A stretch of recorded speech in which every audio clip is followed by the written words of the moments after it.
قال رسول الله صلى الله عليه وسلم: تكون النبوة فيكم ما شاء الله أن تكون، ثم يرفعها إذا شاء أن يرفعها، ثم تكون خلافة على منهاج النبوة، فتكون ما شاء الله أن تكون، ثم يرفعها إذا شاء الله أن يرفعها، ثم تكون ملكا عاضا فيكون ما شاء الله أن يكون، ثم يرفعها إذا شاء أن يرفعها، ثم تكون ملكا جبرية فتكون ما شاء الله أن تكون،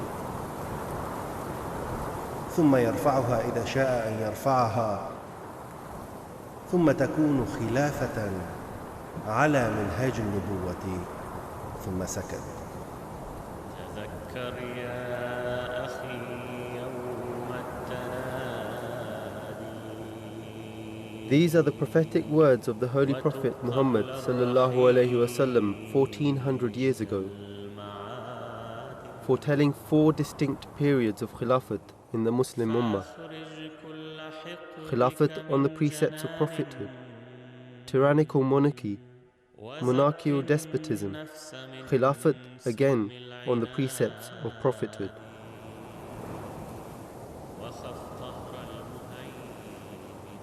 A brief glimpse through the annals of history reveals that this prophecy was and is being fulfilled to the letter.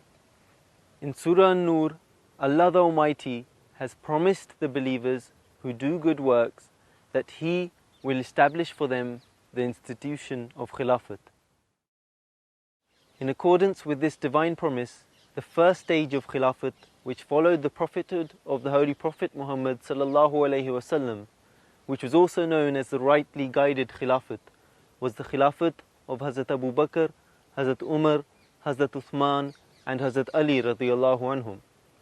And this Khilafat remained from the years 632 to 661 of the Common Era. And this was in exact accord with another prophecy, which stated that Khilafat would remain for 30 years. Following this blessed period of Khilafat, the Prophet ﷺ had prophesied another distinct period of Khilafat, which he referred to as Mulkan A'adan. In Arabic, Al-Addu refers to holding something between the teeth, cutting or biting. Therefore, this refers to such a monarchy where the claimants to Khilafat will cut at each other's throats. This period extends from 661 to 1516 of the Common Era. It was commonly understood that there should be only one supreme leader of the Muslim Ummah, and it was said, Al-A'immatu min Quraysh, that the Imam or leader should be from the Quraysh tribe. Therefore, this 855-year period of successorship was inevitably full of leaders from the Quraysh, in other words, Banu Umayyah, Banu Abbas and Bani Fatima. It is said that Banu Umayyah, who ruled from 661 for the establishment of their Khilafat, used such tyrannical means and mercilessly killed on a large scale. This can be seen in the well-known incident of the martyrdom of Imam Hussein radiallahu anhu, the grandson of the Holy Prophet sallallahu alaihi wasallam, and some 70 members of his family at Karbala by Yazid. Hazrat Ali की शहादत 40 हिजरी में हुई। उसके बाद अमीर मुआविया के इक़्तिदार का आगाज़ हुआ। हज़रत इमाम हसन उनके हक़ में दस्तबरदार हो गए, इस शर्त पे कि आपके बाद मुसलमान जिसे चाहेंगे वो अपना हुक्मरान चुन लेंगे कंसेंसस के साथ। लेकिन उसके बाद इस असूल को जब फॉलो ना किया गया तो करबला का एक खूनी वाक़या पेश आया, जिसमें हज़रत इमाम हुसैन की शहादत हुई 61 हिजरी में। और जैसे हज़रत सल्लल्लाहु अलैहि वसल्लम ने फरमाया था, ये काटने वाली बादशाहत होगी, इसने ہمیشہ کے لیے مسلم کمیونٹی کو دو حصوں میں شیعہ اور سنی میں تقسیم کر دیا۔ اس کے ساتھ ساتھ اس دور میں، بنو امیہ کے دور میں، مزید جو ڈویژن ہوئی اس مسلم کمیونٹی میں کہ وہ مسلم مزرائٹ عرب جو تھے، مزرائٹ اور یمنائٹ دو گروپوں میں تقسیم ہو گئے، جن کی آپس میں چپکلش اور لڑائیاں جو تھیں وہ مزید جو ہے وہ ڈسٹرکشن کا باعث ہوئیں۔ اس کا جو کریکٹر تھا بیسیکلی وہ بادشاہت کا ہی تھا کہ صرف بنو امیہ کے حکمرانوں میں سے صرف 3 جو تھے وہ جمعے کے لیے، جمعہ پڑھانے کے لیے آتے تھے، جس میں امیر معاویہ، عبد المالک بن مروان اور حضرت عمر بن عبدالعزیز۔ گو اسلام کے جو پرنسپل تھے وہ ان کو چیلنج نہیں کیا گیا، وہ قائم رہے، لیکن جو اسپرٹ بیہائنڈ دیز پرنسپل تھی وہ ضرور کمپرومائز ہوئی ہے، جس کی وجہ سے، اور اس کے ساتھ ساتھ اس خاندان کے دور میں یہ بھی واقعہ ہوا کہ انہوں نے انکریج نہیں کیا کہ لوگ جو ہیں اسلام قبول کریں، کیونکہ جزیے میں آمدنی میں کمی ہوتی تھی، جس کی وجہ سے یہ ڈسکریج کرتے تھے، اور ان کی اپروچ جو تھی وہ انکلوسیو نہیں تھی، ایکسکلوسیو اپروچ تھی، جس کو حضرت عمر بن عبدالعزیز نے اپنے دور میں ختم کیا۔ چنانچہ بے شمار لوگ جو تھے وہ اس دور میں اسلام کے دائرے میں شامل ہوئے، اور اسپین سے لے کے سندھ تک اس کے شامل تھے، اور ایک بہت بڑا حصہ شامل تھا، اور انپریسیڈنٹڈ رقبے کے لحاظ سے اور انفلوئنس کے لحاظ سے اور طاقت کے لحاظ سے یہ سلطنت رہی ہے۔ Banu Umayyah's rule remained from 661 to 749. However, as this period of Khilafat was to be a period where claimants to Khilafat would cut at each other's throats, the Khilafat of Banu Umayyah was brought to an end by Banu Abbas in 749.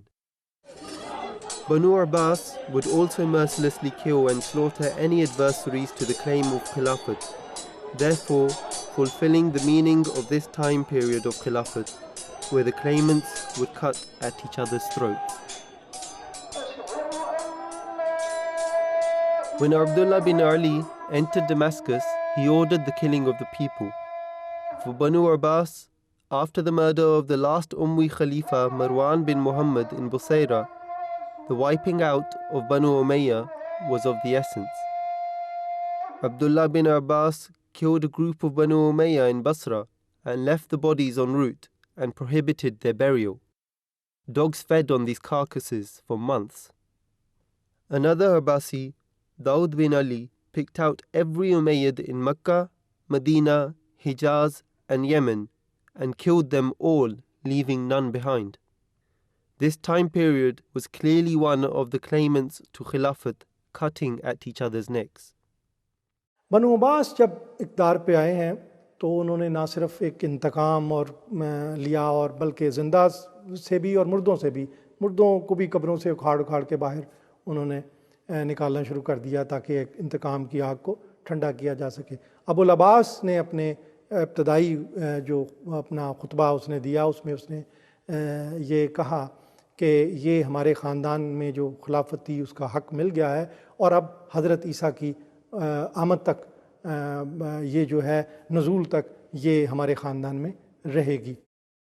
لیکن ہم دیکھتے ہیں کہ ان خاندانوں کے دور میں جو نیک لوگ تھے، جو علمی کام کرنے والے، امام ابو حنیفہ کو اس دور میں قید و بند کی صحبتیں برداشت کرنی پڑیں، امام مالک کو کوڑے لگوائے گئے، اور اس کے ساتھ امام احمد بن حنبل کو کوڑے لگائے گئے، اور وہ زخمی حالت میں جب نماز کے لیے کھڑے ہوئے تو کسی سرکاری مولوی نے کہا تو یہ تو نماز ہی جائز نہیں ہے، آپ تو زخمی ہیں۔ تو اس طرح کے یہ چیزیں ساتھ ساتھ چلتی رہیں، لیکن بہرحال ایک جو پرنسپل آف اسلام تھے وہ تھے، کسی کو کوئی چیلنج نہیں کر رہا تھا، تو جو نیک روحیں تھیں اپنا کام کرتی رہیں۔ Banu Abbas ruled over Baghdad from 749 to 1258, and then in Egypt from 1261 to 1516.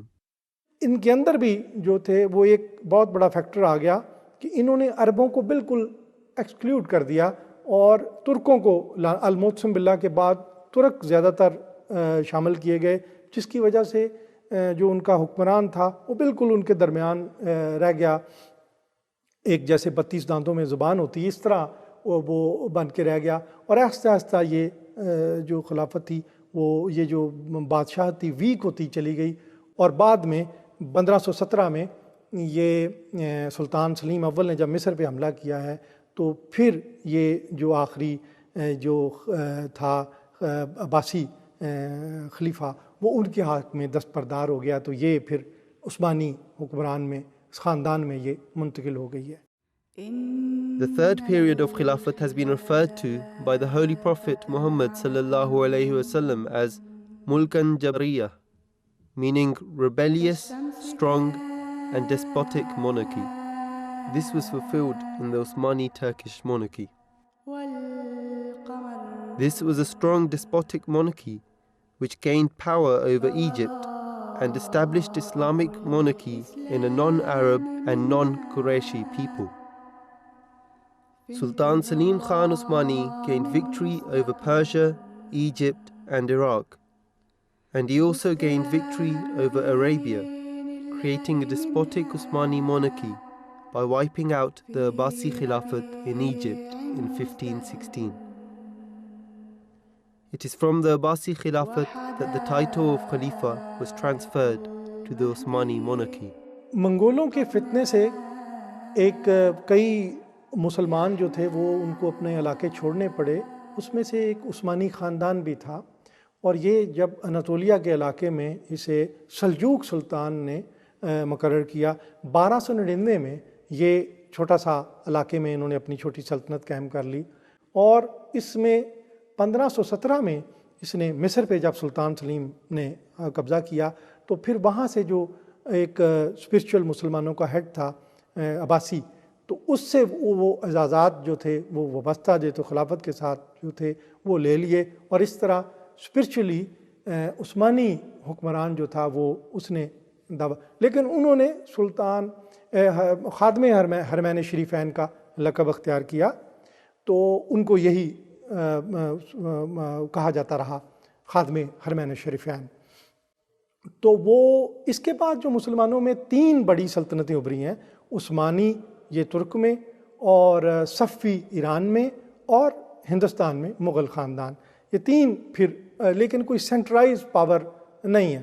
عثمانیوں کا دعویٰ جو تھا وہ صفوی چونکہ شیعہ تھے وہ تسلیم نہیں کرتے تھے، اور مغل جو تھے وہ بھی تسلیم نہیں کرتے تھے، لہٰذا یہ 3 بڑی پھر سلطنتیں مسلمانوں میں یہ چلتی رہی ہیں۔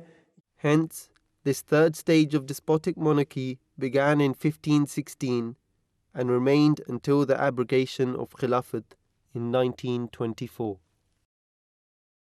یہ عثمانی حکمران اس کو پولیٹیکلی ایکسپلائٹ کر رہے تھے، کیونکہ وہ جیسے کرسچن ورلڈ جو تھی پوپ کے نام پہ ان کے علاقے میں انکروچمنٹ کر رہی تھی عیسائیوں کے لحاظ سے، لہٰذا انہوں نے اپنا کلیم آگے کاؤنٹر ٹیکٹک کے حوالے سے بڑھانا شروع کیا، تو وہ پھر اس کے نتیجہ یہ ہوا کہ کلیش میں وہ شامل ہو گئے، فرسٹ ورلڈ وار ہوئی، اور اس کے بعد یہ شکست ہو گئی، اور مصطفیٰ کمال پاشا کی قیادت میں پھر نئی ایک آغاز ہوا، اور 1922 میں اس نے اس عثمانی حکمران کو معزول کر دیا۔ بالآخر 1924 میں اس نے خلافت کو بالکل انسٹیٹیوشن کو ختم کر دیا پورے عالم اسلام میں۔ 1924 میں یہ انسٹیٹیوشن جو تھا، وہ نام جو تھا، پہلے نام جو لیا جاتا تھا وہ ہمیشہ کے لیے وہ وہاں سے ختم ہو گیا۔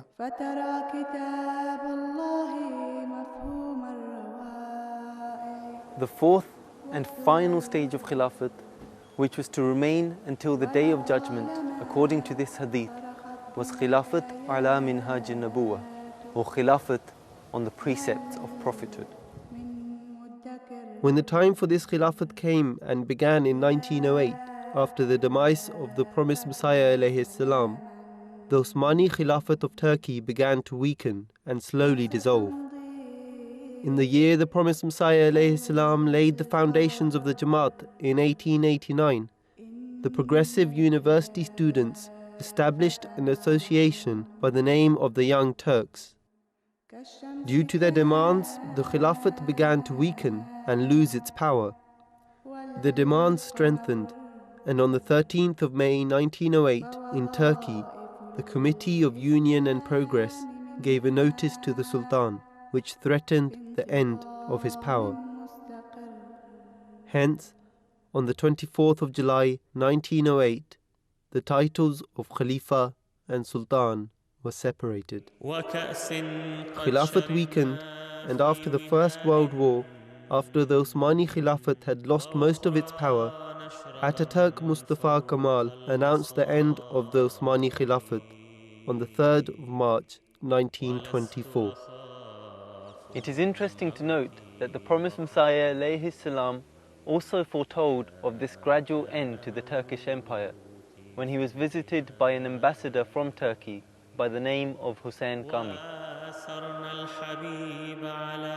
On the 27th of May 1908, Khilafat on the precepts of prophethood was once again established, and it is through this Khilafat that the true teachings of Islam and the Holy Prophet ﷺ are once again to be revived and disseminated in the world.